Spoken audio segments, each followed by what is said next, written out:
2 poignées d'épinards, tu vois, 2 bonnes poignées d'épinards. De très bonnes poignées d'épinards.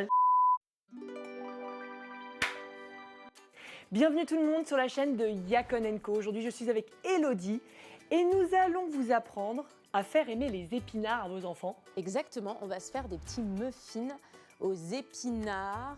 Tu t'inquiètes pas, ça va bien se passer. On se démarrerait pas le four avant. Allez, 180 degrés. Nickel. on est bon. Nickel. On met tout dans le mixeur et on va commencer par nos flocons d'avoine. Allez. Et là, on va être sur 120 g de flocons d'avoine. Si vous n'avez pas de balance, une tasse de flocons d'avoine, ça fonctionnera aussi très bien. Ensuite, on va venir se mettre Alors, des poignettes. voilà, des poignettes, Ouais, des poignettes ok. plus. Allez, Faut être comme ça. précis avec Ah Raphaël. ouais. Et après, un deuxième. Et ensuite, on va venir rajouter le lait. Et on est sur 170 ml de lait. Je te conseille de partir sur des petits flocons d'avoine. Tu sais, il y a plusieurs sortes de flocons d'avoine. Si tu pars sur des gros, ça va prendre plus de temps à mixer, ta texture, elle va être moins lisse. Ce qu'on va faire, c'est qu'on va venir ajouter de la banane.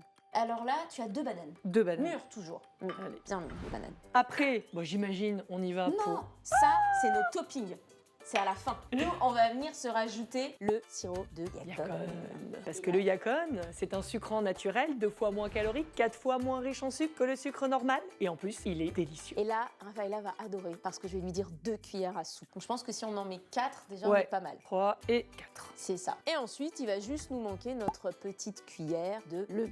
La levure, ça sert à faire gonfler le gâteau. Et là, nous, ce qu'on va faire, c'est qu'on va venir tout mixer. Alors, t'hésites pas. Si tu vois que la texture est un peu trop épaisse, tu rajoutes un petit peu de lait. Et dernier truc, les muffins, ils vont être verts. Donc, pour les transformer en muffins marron, tu peux aussi tout simplement y rajouter une cuillère à soupe de cacao. Moi, j'en suis là, dans la période avec mon fils. On est sur le muffin vert ne passe plus.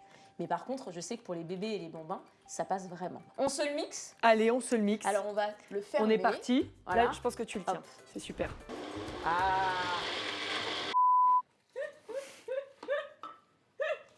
C'est pas du tout sexy, je suis là comme ça. Allez, ça mélange, ça mélange. Mélange. Bon, de toute façon, T'hésites pas, tu rouvres, tu mélanges, tu refermes, tu rouvres. Bon là, on est on est super. sur une super texture. Un smoothie limite. Oh, j'adore. Et c'est super bon. Je sais que le vert peut faire peur, hein, Ouais, mais il faut vraiment pas avoir peur de l'aspect parce que le goût est là. ouais. On va prendre nos petits mous comme ça, parce que notre idée c'est vraiment de venir faire des petits muffins. Et on va se remplir à moitié en fait. Et alors donc nous, ce qu'on va faire, c'est que on va venir rajouter après des petits toppings. Et c'est pour ça qu'ici on a prévu des pépites de chocolat d'un côté, si tu as introduit le chocolat bien sûr, et des myrtilles. Alors imaginez si là, vous avez un bambin qui n'aime pas la couleur verte, vous avez mis une cuillère de cacao et qu'en plus vous mettez des pépites de chocolat Alors au-dessus. là, Voilà, bah c'est bon. Souvent je reçois la question, c'est pour combien de muffins, c'est pour combien de gâteaux? Ouais. Bah là on en a 12. alors les flocons d'avoine, c'est un excellent substitut à la farine blanche, hein. C'est beaucoup plus intéressant nutritionnellement parlant. Il en reste un petit peu au fond. On se dit que c'est Bon, bien. on se dit que c'est très bien même. Moi, je te propose que toi, tu nous gères les myrtilles, une Allez. petite lignée de myrtilles, je nous fais une petite lignée de chocolat. Vous voyez que du coup, Raphaëlla a décidé qu'on faisait les deux. Alors que j'ai dit, on se fait une petite ligne chocolat et une ligne myrtille. On en aura des mix. Voilà. On n'a que des chocolats et que des myrtilles. On va se les mettre maintenant au four. 15 minutes, on se l'était mis à 180 degrés. Il est chaud, on est parti pour 15 minutes. On les met et ils sont partis. Et c'est parti pour 15 minutes. Donc là, on va découvrir tout de suite s'ils sont prêts. Alors je vois, ils sont bien moelleux. Est-ce que c'est normal qu'ils soient moelleux? C'est Elodie normal qu'il soit moelleux. Bon, alors on va voir ce que ça a donné d'un peu Regarde-moi plus ça. près. Hop, je prends avec mes petits gants.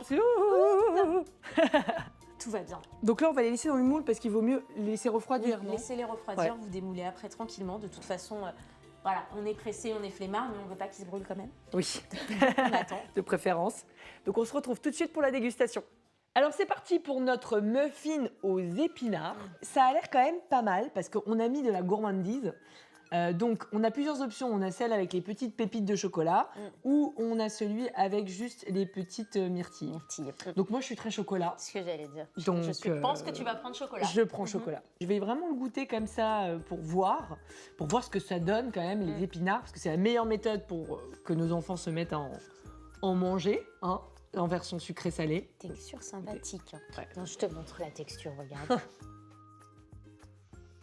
Hyper intéressant parce que on sent le côté herbacé quand même. On sent que c'est pas un muffin traditionnel. Ouais. En revanche, ça apporte énormément de gourmandise d'avoir mis le chocolat, le sirop de Yakon, ça apporte de la sucrosité. pour les enfants qui ne peuvent pas voir les légumes verts, je pense que c'est une bonne option de leur introduire comme ça. Et comme tu nous donnais comme tips, il suffit de mettre un petit peu de cacao. Ça fera que la pâte devient marron et ils n'y verront que du feu. Muffin chocolat. Donc je valide parce que franchement un muffin aux légumes c'est quand même assez fort. Donc merci Elodie encore pour ce tips. Mais avec plaisir. Et puis on se retrouve pour la prochaine recette. C'est 3 ingrédients. Il y a du beurre de cacahuète et voilà. Ouais. Au revoir. Au revoir. Merci. Merci.